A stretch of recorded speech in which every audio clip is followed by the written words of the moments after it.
Vidéo numéro 1. Exercice qu'on voit, le squat. Important de garder le dos bien droit. Sortir les fesses lorsqu'on descend. Les genoux ne devraient jamais dépasser le bout des orteils. Et l'alignement avec le genou et le gros orteil est très important aussi. Deuxième vidéo. Le squat à une jambe. Important de garder son équilibre. On peut s'aider à l'aide de nos bras, comme on voit ici sur la vidéo.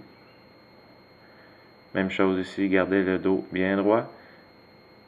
Effectuer le mouvement tranquillement si c'est difficile. Alignement genou et gros orteil est aussi très important.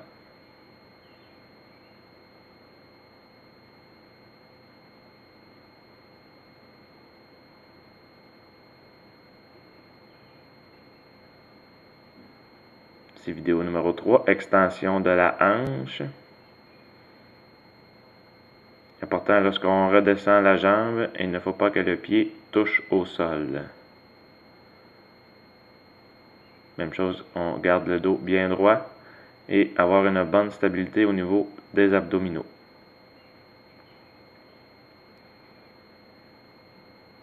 Vidéo numéro 4, élévation latérale. On vient travailler ici le deltoïde, l'épaule, le muscle de l'épaule. On remonte et descend tranquillement. Le coude est légèrement fléchi.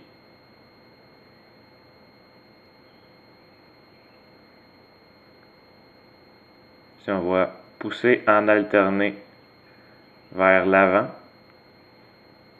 pour le muscle pectoral, les grands pectoraux. En alterné, important que la main, le poing soit toujours à la hauteur du grand pectoral. Vidéo numéro 6. Tirage horizontal pour les dorsaux, les muscles du dos. Même critère que le précédent. Ici, les mains à la hauteur de la poitrine. On garde le dos bien droit. Vidéo numéro 7.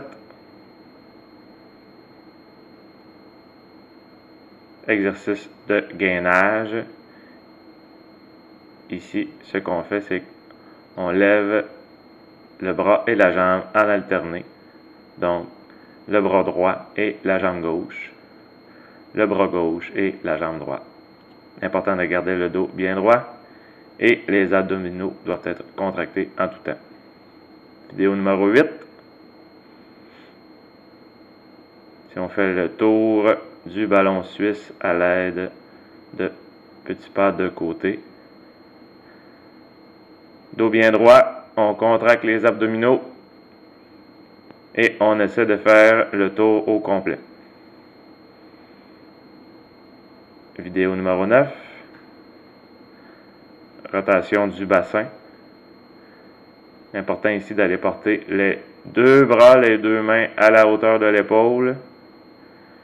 Petit exercice de gainage et aussi les épaules. On contracte les abdominaux et on tourne le bassin. Pieds à la largeur des épaules. Merci à nos démonstrateurs, Raphaël Champoux et Charles-Étienne Michaud.